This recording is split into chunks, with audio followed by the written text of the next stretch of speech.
present petitions. In the past few weeks, we have all witnessed the direct and robust exercise of these rights and freedoms by Kenyans who called on their government to pay attention to urgent national issues and to prioritize necessary changes and reforms to actualize their aspirations. It is with deep regret that I have to say that many Kenyans lost their lives and others seriously injured as a result of disturbances occasioned by lawless activity during these protests. This is not how and where our democracy should proceed. And we must do all we can to ensure that this does not occur again in future. The government of Kenya will provide necessary support to all families and citizens who lost their loved ones.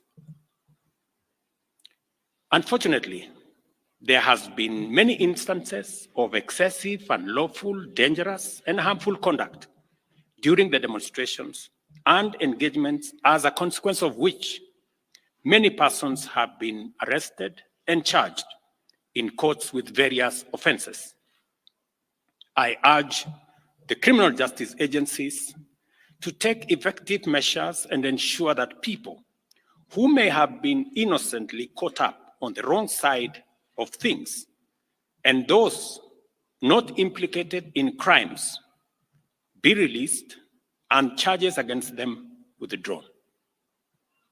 This will enable the agencies to focus their resources, efforts, and time in investigating and prosecuting serious criminal elements who took advantage of peaceful demonstrations to advance a dangerous agenda of lawlessness, anarchy, and mayhem.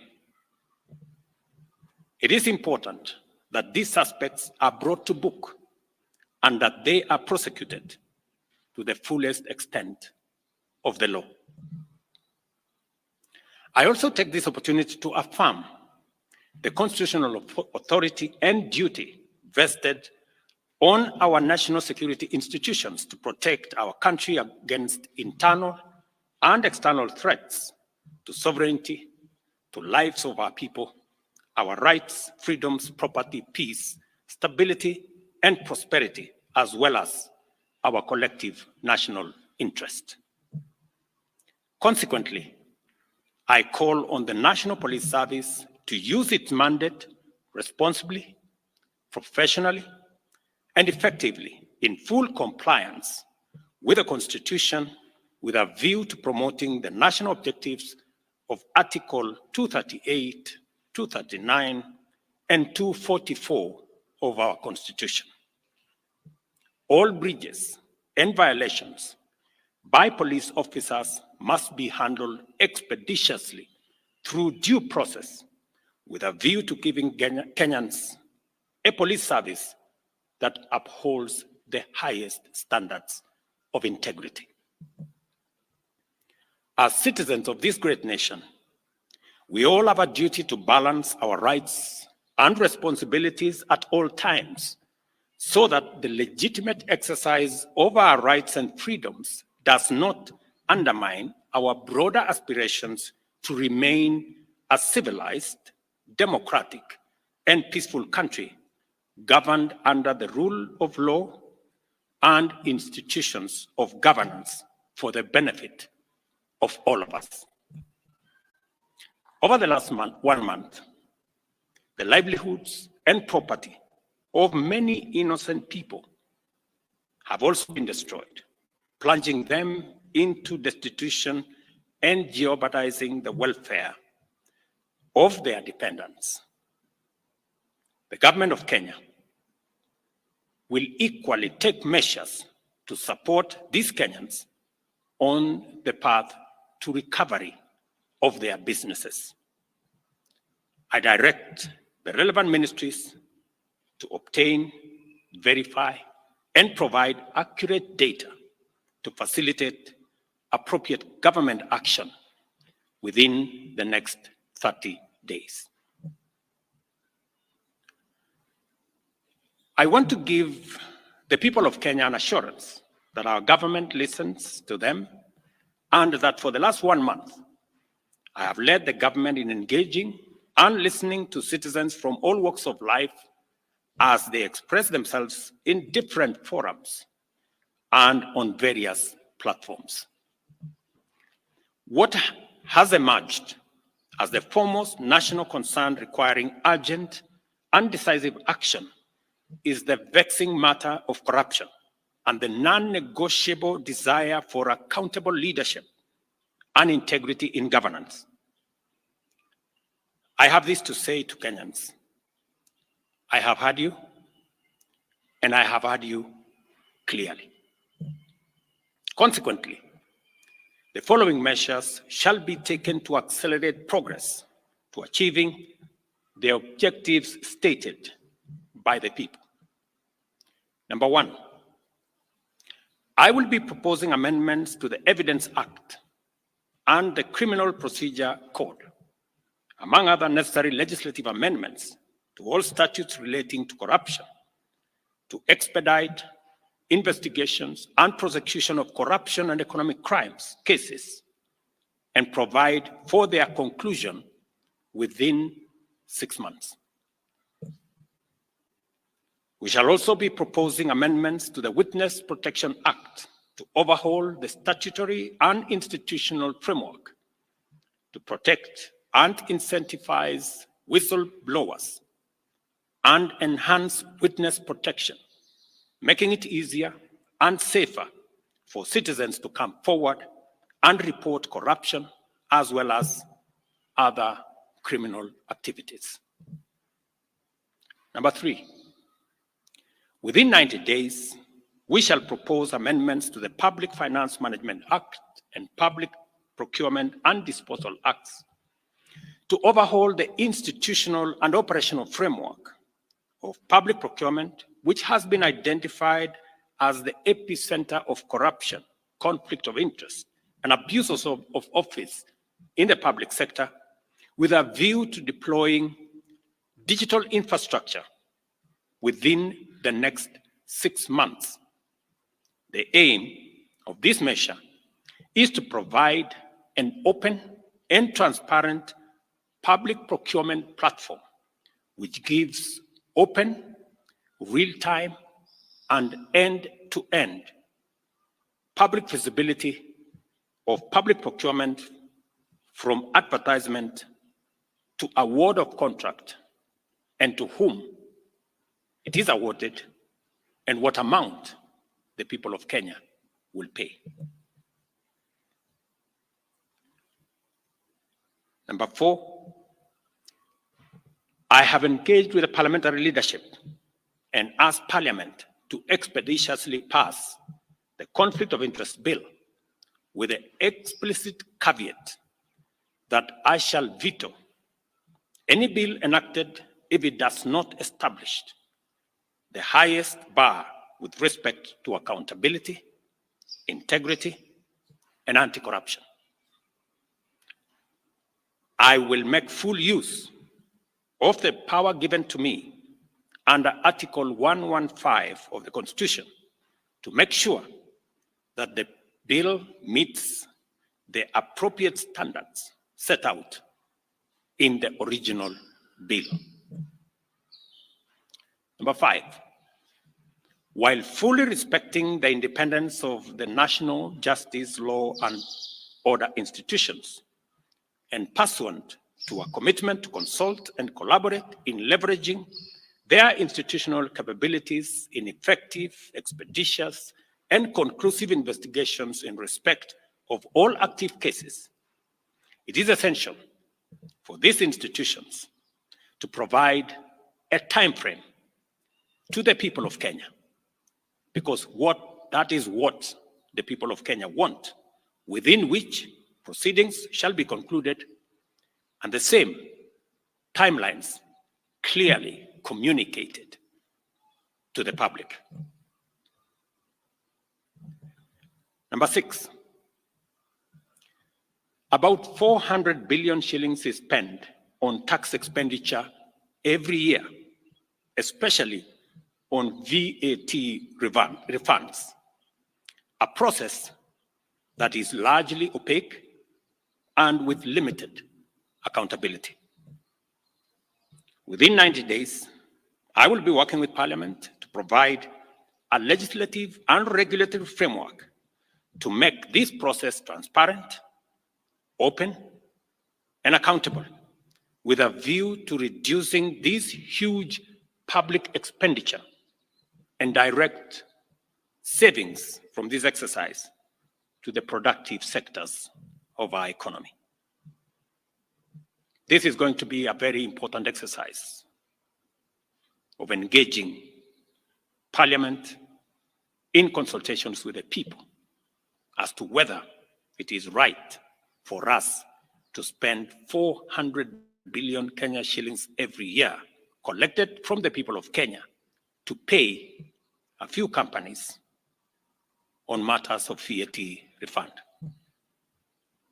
Number 7, the government will also work with Parliament to tighten legislation to reduce and eliminate imports of goods and products already manufactured in Kenya, so as to promote our value addition, our manufacturing, and industrialization program in our quest to create more jobs, create more opportunities, and create wealth in our nation. We must have a national conversation as to whether we want to be a supermarket for products from other countries, or we want to produce products that we already have manufacturing capacity in Kenya.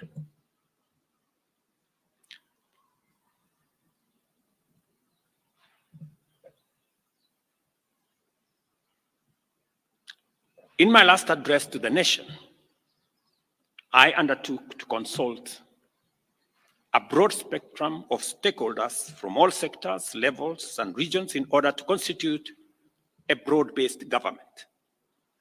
In line with this undertaking, I will be forwarding additional names to Parliament for vetting prior to appointment based on the understanding of the Cabinet's essential role in driving the transformational agenda that makes Kenya a better, more just, and more prosperous nation for all of us. Once constituted, the new cabinet will steward our transformation agenda that is already in place in providing effective and efficient public services, expanding opportunities for employment and wealth creation, and creating a tide that lifts every boat. Our collective ambition is to turbocharge the performance of our economy to achieve our universal health coverage, which ensures that no one is left behind or impoverished on account of healthcare costs. Also offer an equitably funded education system which looks out for learners from vulnerable backgrounds and ensure that Kenyans from all walks of life live in safe and dignified housing through our affordable housing program. Additionally, our transformation agenda commits to provide reliable clean water, last-mile connectivity of electricity, and to secure more business opportunities for enterprises and employment opportunities for our young people, both here at home and abroad.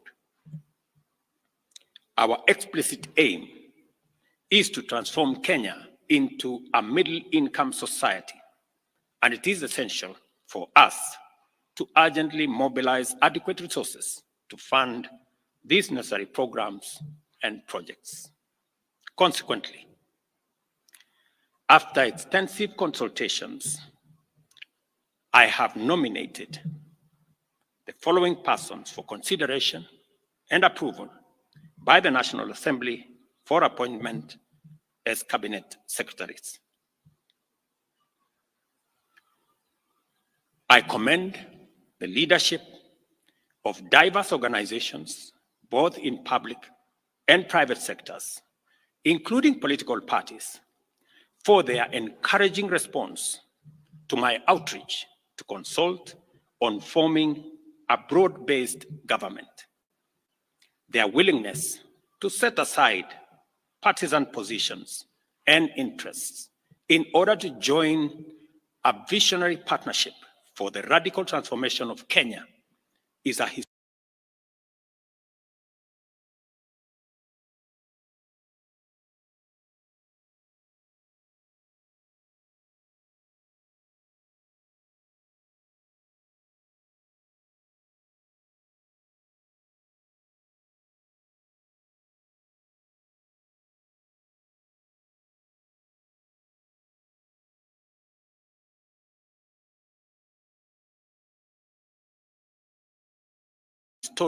gesture of their patriotism. I know and I understand acutely the huge expectation of the people of Kenya on me and this administration. And I equally understand that that responsibility can be made easier if we work together as a nation. And as I said, the opportunity we have to work together across political lines, across different divisions, is much more greater than the challenge and the crisis we have in our hands. I take this opportunity to express my appreciation for their commitment and reiterate my pledge to engage alongside them in a national conversation that is inclusive, citizen-centered, and aimed at consolidating and accelerating the actualization of inclusive growth and national transformation. As I take this step,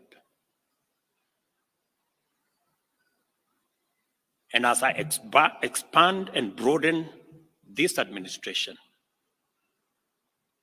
I am acutely aware that the responsibility of managing the affairs of the country vested in the cabinet, in the expanded cabinet, will require of us to work together and to focus on that which brings honor to our country.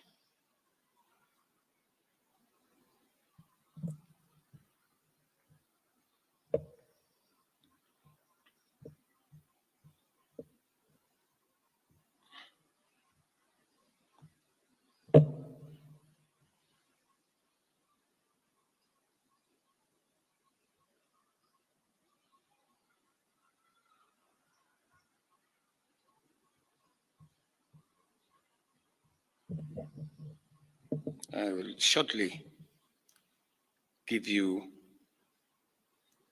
the list of my nominees.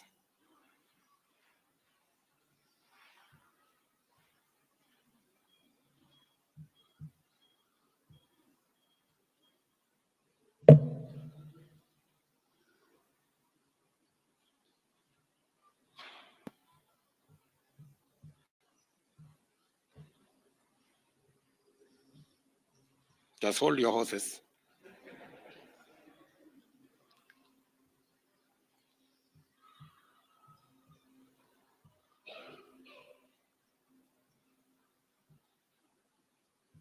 Just hold your horses. Great.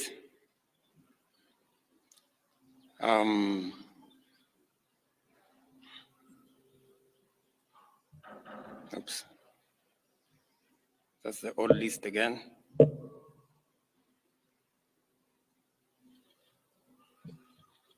Where did it disappear?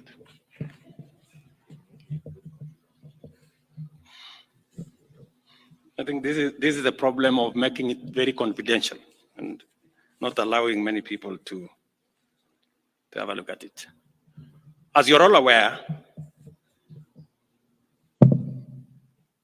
the list I sent to the National Assembly, I have since amended so that Roslinda Soipan Tuya now goes to the Ministry of Defense. The Honorable Aden Bare Duale moves to Environment, Climate Change, and Forestry. I have now forwarded the name of John Mbadi Ngongo to the Ministry of National Treasury and Economic Planning. Salim Mvuria Mgala, Ministry of Investment, Trade and Industry. Ms. Rebecca Miano, Ministry of Tourism and Wildlife. The Honorable James Opio Wandai, Ministry of Energy and Petroleum. The Honorable Onesimus Kipchumba Murkomen, Ministry of Youth Affairs, Creative Economy and Sports. The Honorable Hassan Ali Joho, Ministry of Mining, Blue Economy and Maritime Affairs. The Honorable Dr. Alfred Nganga Mutua, Ministry of Labor and Social Protection. The Honorable Wycliffe Ambetsa Oparanya, Ministry of Cooperatives and Micro, Small and Medium Enterprise Development. The Honorable Justin Bidan Njoka Muturi, Ministry of Public Service and Human Capital Development. Madam Stella Soy Langat, Ministry of Gender, Culture, Arts and Heritage. I am still working on the other pending nominees, and I will be announcing them shortly. Thank you very much. God bless you. God bless our great nation, Kenya. Asanteni sana.